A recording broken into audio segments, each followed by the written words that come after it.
warahmatullahi wabarakatuh. Kepada yang terhormat Bapak Ibu dosen dan guru penguji, ujian kinerja PPG dalam jabatan periode 2 tahun 2024. Perkenalkan, nama saya Saida SPD. Saya adalah seorang guru IPA di SMP Satap Negeri 2 Parigi Barat, sekaligus sebagai mahasiswa PPG dalam jabatan tahun 2023 angkatan 3 kategori 1 di LPTK Universitas Negeri Makassar. Pada hari ini, hari Senin, tanggal 4 Maret tahun 2024, saya akan melaksanakan ujian kinerja secara luring di sekolah saya SMP Satap Negeri 2 Parigi Barat di Kabupaten Parigi Motong. Praktik pembelajaran kali ini saya laksanakan pada kelas 7 dengan materi perbedaan keanekaragaman hayati di Indonesia dengan di belahan bumi lainnya. Berikut ini ujian kinerja saya. Selamat menyaksikan. Assalamualaikum warahmatullahi wabarakatuh. Berdiri. Siap salam. Assalamualaikum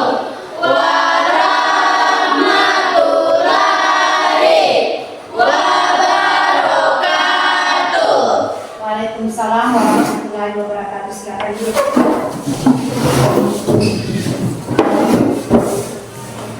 Bagaimana kabar kalian hari ini? Alhamdulillah, luar biasa. Yes. Oke, terima kasih. Jadi seperti biasa, sebelum kita mulai belajar, terlebih dahulu kita berdoa bersama. Siapa yang bisa memimpin doa? Saya, Ya, silakan. teman-teman, sebelum kita belajar, marilah kita berdoa terlebih dahulu. Berdoa dimulai. Berdoa selesai. Iya, di sekeliling kalian apakah masih ada sampah? Kalau masih ada sampah, tolong dibuang di tempat sampah. Ya, ada. Perhatikan pakaian sampah. Ya. Oke.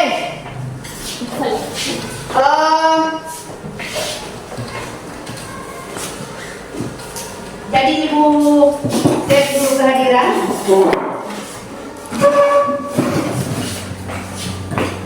Siapa yang tidak hadir hari ini? Selamat datang Minggu. Kenapa mereka? Sakit.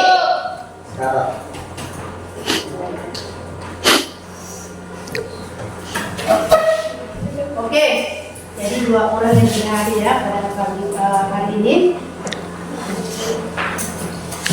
Ya. Jadi seperti biasanya kecintaan kita kepada negara kita ini. Jadi kita sebelum belajar kita menyanyikan lagu kebangsaan kita atau lagu wajib kita ya. Garuda Pancasila, satulah pendukungmu, Patrio Proklamasi, sedia berkorban untukmu. Pancasila dasar negara, rakyat adil makmur sesama, dirilah dari bangsaku. Ayo maju, maju. Siapa yang masih ingat materi pertemuan kita pada minggu lalu? Siapa yang masih ingat? Saya juga. Ya. Silakan Dewi. Apa materi kita pada minggu lalu? Silakan. Materi kita pada minggu lalu, bagaimana interaksi antara komponen penyusun suatu ekosistem. Ya. Siapa lagi yang bisa? Saya. Ingat? Ya, silakan Ainun. Kupu-kupu dan bunga merupakan contoh simbiosis mutualisme.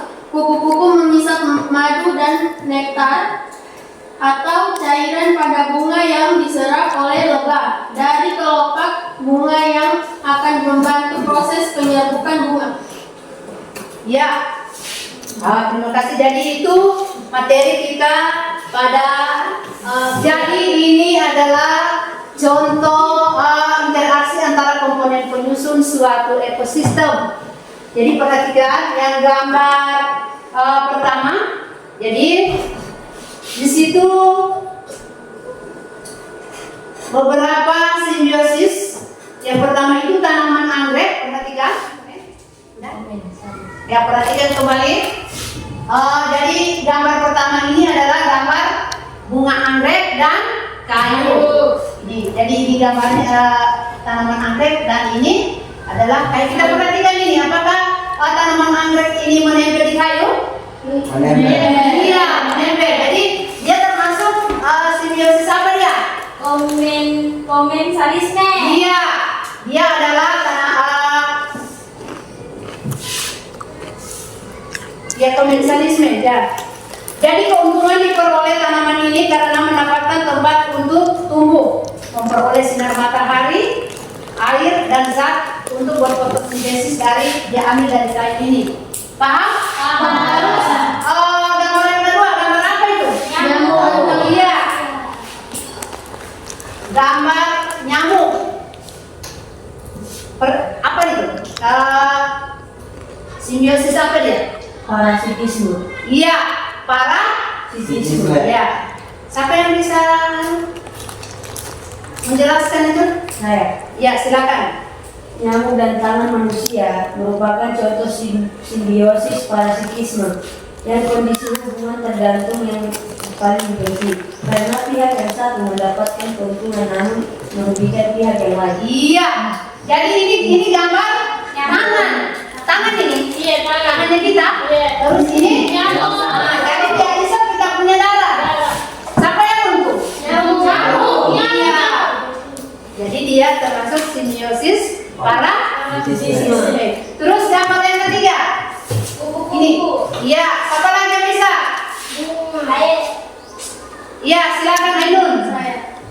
Kupu-kupu dan bunga merupakan contoh simbiosis mutualisme. Kupu-kupu mengisap madu dan nektar atau cairan pada bunga yang diserap oleh lebah. Dari kelopak bunga akan membantu proses penyerapan. Materinya ini yaitu perbedaan keanekaragaman hayati Indonesia dengan di belahan dunia lainnya. Ada di seluruh wilayah Indonesia? Ada Bu. Ya, silakan. Sering ditemukan di seluruh wilayah Jawa, termasuk Jawa Timur dan Jawa Tengah. Iya. Siapa lagi? Saya Ibu. Ya, silakan Warga. Populasi harimau di Jawa Indonesia telah penuh. Penuhnya harimau di Jawa disebabkan pemburuan liar dan eksploitasi hewan secara besar-besaran. Iya. Terus yang pertanyaan kedua. Mengapa komodo tidak ada di belahan dunia lainnya selain di Pulau Komodo? Ya, silakan Anggra ini. Karena komodo merupakan predator puncak di ekosistem. Di situ kenapa komodo tidak suka meninggalkan kampung halamannya? Kenapa? Karena pada dasarnya komodo memiliki kemampuan navigasi. Apa itu navigasi? Yaitu proses Mengendalikan gerakan. Iya, mengendalikan gerakan yang bagus dan kemampuan predasi yang membuli hewan lain di wilayah. Tujuan pembelajaran kita pada hari ini adalah seperti di depan, peserta didik dapat mengidentifikasi perbedaan keanekaragaman hayati di Indonesia dengan di berbagai belahan dunia dengan baik dan benar. Oke, jadi Ibu harapkan dengan tujuan pembelajaran kita pada hari ini kalian bisa mengidentifikasi perbedaan tersebut, yaitu keanekaragaman hayati di Indonesia dan di berbagai belahan dunia dengan baik dan benar. Bisa? Bisa. Seperti penilaian kita yang lalu, yaitu penilaian yang pertama, perhatikan penilaian sikap. Ya, penilaian sikap. Ya, penilaian di mana penilaian ini adalah proses Ibu nilai sikap kalian, yaitu mulai dari proses awal pembelajaran sampai proses pembelajaran akhir.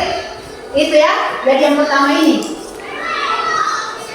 Terus kita lihat yang kedua apa? Pengetahuan. Iya, penilaian pengetahuan. Iya. Pengetahuan ini yaitu penilaian akan mengerjakan pretest. Seperti biasa ya? Iya. Ya. Penilaian. Tuliskan.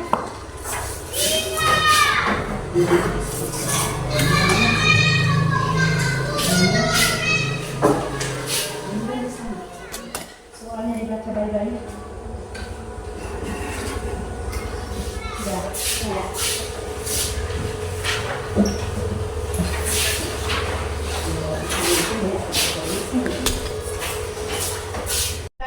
Lanjut, Ibu akan menanyakan video pembelajaran kita pada hari ini, ya? Silakan kalian perhatikan dengan baik dan kalian cermati supaya apa yang kita pelajari sebentar berjalan dengan baik dan lancar, ya? Oke? Ya. Kalian.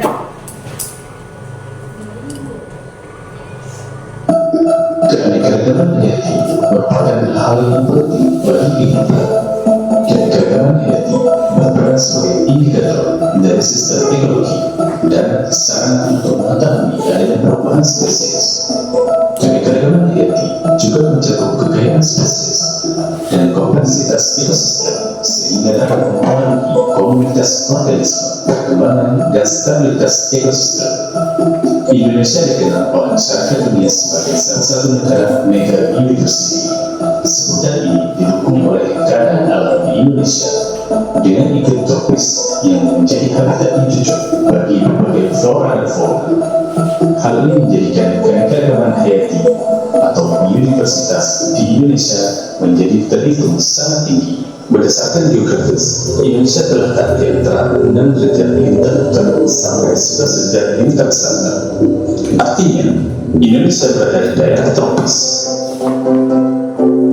Daerah tropis memiliki ciri khas di mana suhu rata-rata antara 26 derajat Celcius sampai 28 derajat Celcius. Dengan curah hujan yang cukup tinggi yaitu 700 sampai 7000 mm per tahun. Dan memiliki tanah yang cukup subur karena pelapukan batuan induk cukup cepat terjadi. Indonesia juga terletak di antara dua rangkaian pegunungan muda, yaitu Sirkum Pasifik dan Sirkum Mediterania. Berdasarkan hal ini, Indonesia sering sekali disebut sebagai negara Ring of Fire. Banyaknya gunung api ada di Indonesia menyebabkan tanah yang ada menjadi subur, terutama di Pulau Jawa dan Sumatera. Keadaan abiotik yang sangat bervariasi ini membuat Indonesia kaya akan jenis flora dan fauna. Indonesia memiliki 10% jenis tanaman dari seluruh spesies tanaman yang ada di dunia, 16% spesies herpetofauna, 12% spesies mamalia, dan 17% spesies burung di dunia. Sejumlah spesies burung bersifat endemik, yang artinya spesies tersebut hanya ada di Indonesia dan tidak ditemukan di wilayah manapun di seluruh dunia. Contoh flora dan fauna endemik di Indonesia antara lain burung cendrawasih di Papua, burung maleo di Sulawesi, komodo di Taman Nasional Komodo, anoa di Sulawesi, Rafflesia arnold yang tersebar di Pulau Sumatera. Iya. Jadi itulah tayangan video pembelajaran kita pada hari ini, materi kita pada hari ini. Jadi Ibu berharap kepada kalian semua setelah melihat video ini kalian memahami apa yang harus kalian kerjakan pada hari ini. Bisa? Bisa. Bisa. Ya. Oke. Jadi sebelum kita mengerjakan materi ini, silakan kalian berkelompok. Silakan.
presentasi hasil diskusi kelompok kami.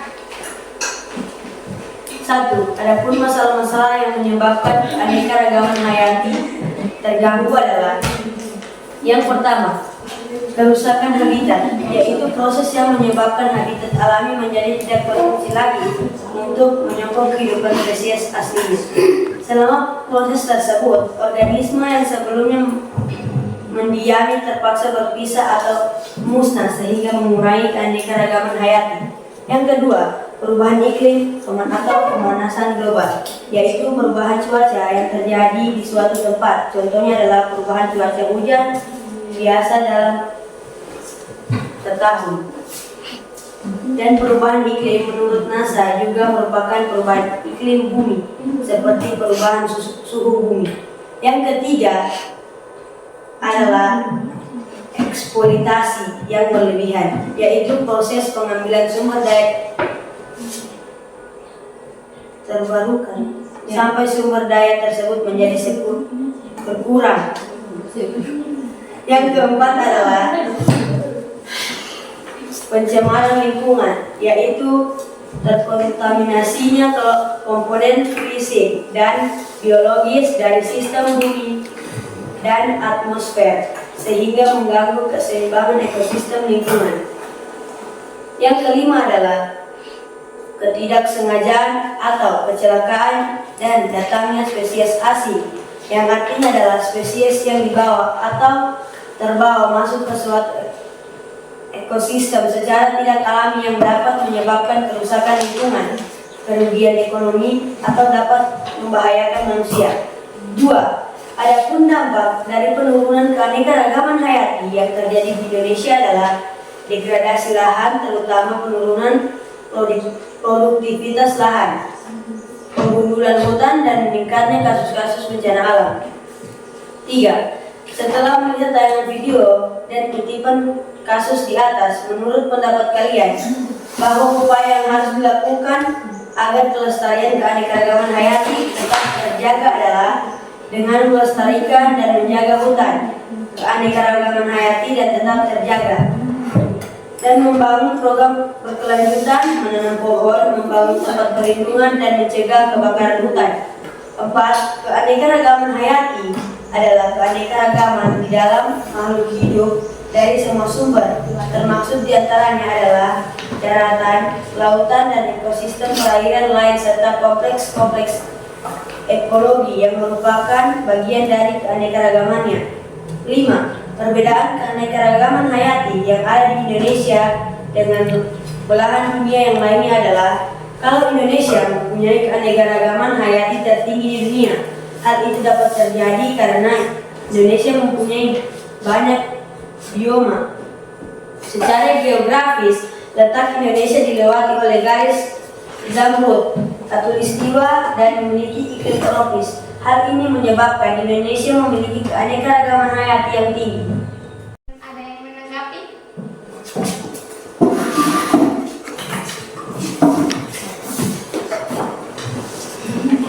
Ya, silakan kelompok 3 menanggapi presentasi dari kelompok 2. Terima kasih atas perhatiannya. Kami dari kelompok 3 akan menanggapi hasil presentasi dari kelompok 2. Dampak penurunan keanekaragaman hayati yang terjadi di Indonesia adalah hilangnya keanekaragaman hayati berdampak negatif pada ekosistem bumi karena mengancam kesejahteraan, kemakmuran, dan keamanan manusia. Assalamualaikum warahmatullahi wabarakatuh. Waalaikumsalam warahmatullahi wabarakatuh. Kami dari kelompok 3 akan mempresentasikan hasil diskusi kami. Silakan Dewi. 1. Adapun masalah-masalah yang menyebabkan keanekaragaman hayati terganggu adalah: yang pertama, hilangnya habitat alami. Maksudnya, jika terjadi kerusakan alam, satwa menjadi kehilangan habitat aslinya, terutama satwa yang hidup di dalam hutan. Ketika hutan tersebut rusak, maka banyak sekali satwa yang menjadi kehilangan habitat aslinya, sehingga satwa langka tersebut mencari habitat baru. Yang kedua, maraknya eksploitasi pertambangan, pembakaran liar dan alih fungsi hutan untuk industri perkebunan dan kebijakan esensi hutan menjadi biang kerok utama hilangnya keragaman hayati. Yang ketiga, pengenalan spesies, yaitu kegiatan artefak di mana spesies makhluk hidup dimasukkan ke dalam habitat yang bukan habitat aslinya. Ini akan mengganggu kehidupan makhluk hidup di habitat aslinya karena inang jenis ini tidak harus beradaptasi dengan habitat baru mereka. Perubahan yang ketiga, perubahan iklim dan bencana alam, misalnya gunung berapi, kebakaran hutan, banjir, angin topan, angin kencang, tsunami, dan lain-lain menyebabkan hilangnya keanekaragaman hayati. 2. Dampak penurunan keanekaragaman hayati yang terjadi di Indonesia adalah hilangnya keanekaragaman hayati berdampak negatif pada ekosistem bumi karena mengancam kesejahteraan, kemakmuran, dan keamanan manusia. Kondisi ini semakin memburuk dari waktu ke waktu akibat pemanfaatan sumber daya alam yang tidak berkelanjutan dan bersifat irreversibel. 3. Dengan tayangan video tadi, kami berpendapat bahwa upaya yang harus dilakukan agar kelestarian keanekaragaman hayati tetap terjaga adalah dengan melestarikan dan menjaga hutan, menanam pohon, membangun tempat perlindungan, mencegah kebakaran hutan, rebiorsasi, tebang pilih, pengendalian hama, dan pelestarian alam. 4. Keanekaragaman hayati adalah keanekaragaman yang di dalamnya berisi makhluk hidup dari semua sumber, baik itu daratan, lautan, atau ekosistem lainnya. Itulah hasil diskusi kami. Apakah ada yang ingin menanggapinya? Ya, silakan, barangkali ada yang dari kelompok lain bisa menanggapi hasil diskusi dari kelompok 3. Ya, dipersilakan untuk kelompok 1. Terima kasih atas perhatiannya. Kami dari kelompok 1 ingin menanggapi atau menambahkan hasil dari diskusi kelompok 3. Ya, silakan.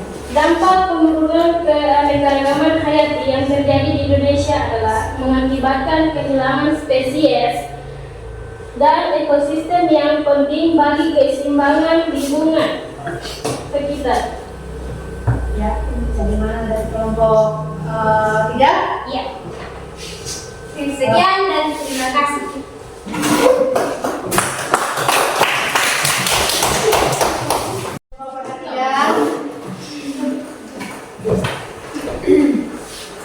Jadi setelah kalian melakukan diskusi kelompok dan mempresentasikan hasil pekerjaan kalian, walaupun dari kelompok yang lain ada yang belum terlalu bagus, tapi itu sudah lebih baik dari yang kemarin-kemarinnya. Jadi kalau ibu perhatikan tadi dari kelompok 1, 2, 3 itu sudah bagus. Cuma ada yang kelompok 2. Ya, tolong dilengkapi lagi dan belajar lagi lebih baik. Jadi dengan diskusi kita hari ini, ibu berharap kalian lebih tingkatkan lagi apa yang akan kalian pelajari. Mengapa kita perlu mempelajari keanekaragaman yang ada di Indonesia? Silakan, Abdi. Keragaman di dalam makhluk hidup dari semua sumber ekologi yang merupakan bagian dari keanekaragamannya, mencakup keanekaragaman di dalam jenis tumbuhan, hewan, dan jasad terendek. Iya, tepuk tangan dulu. Nah, jadi sudah bagus, ditambahkan lagi. Kenapa kita perlu mempelajari itu? Karena supaya kita lebih mudah mengenali ciri-ciri, ya, ciri-ciri dari makhluk hidup itu sendiri, seperti kita manusia, ya. Ya, jadi itu manfaatnya atau gunanya kita mempelajari keanekaragaman manusia. Baiklah, jadi materi kita dari awal sampai sekarang tentu kalian sudah paham ya? Karena sudah banyak kita lalui. Jadi siapa yang bisa memberikan kesimpulan materi pada hari ini? Silakan, siapa yang bisa? Saya. Ya, silakan Ainul. Kesimpulan materi ini adalah perbedaan keanekaragaman hayati Indonesia dengan belahan dunia lainnya adalah Indonesia mempunyai keanekaragaman hayati tertinggi di dunia. Hal ini dapat terjadi karena Indonesia mempunyai banyak bioma, yang artinya adalah tingkatan organisme yang lebih tinggi dari ekosistem. Bioma adalah wilayah daratan yang terbentuk karena pengaruh iklim, curah hujan, dan garis lintang.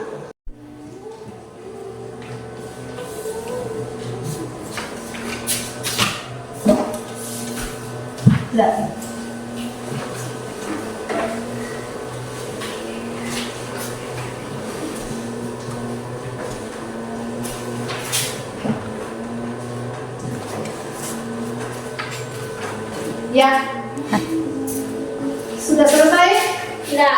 Ya, silakan dikumpul.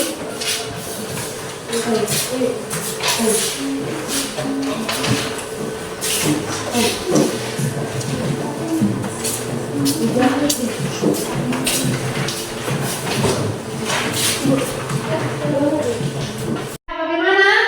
Apakah kalian sudah paham? Bagaimana materi kita hari ini? Iya. Ya, baiklah, sebelum kita mengakhiri pertemuan kita pada hari ini, Ibu akan menyampaikan materi kita selanjutnya, ya. Jadi materi kita selanjutnya adalah bagaimana pengaruh manusia terhadap ekosistem. Jadi Ibu akan memberikan tugas kepada kalian. Silakan ditulis di situ. Silakan kalian baca pada buku paket IPA yang kita pelajari sekarang. Sebelum kita mengakhiri pertemuan pembelajaran pada hari ini, sebaiknya kita berdoa bersama lagi. Ya, silakan Astrid memimpin doa. Teman-teman, sebelum kita mengakhiri pelajaran ini, kita berdoa terlebih dahulu. Berdoa dimulai. Ya, baiklah anak-anak sekalian, pertemuan kita pada hari ini telah selesai. Jadi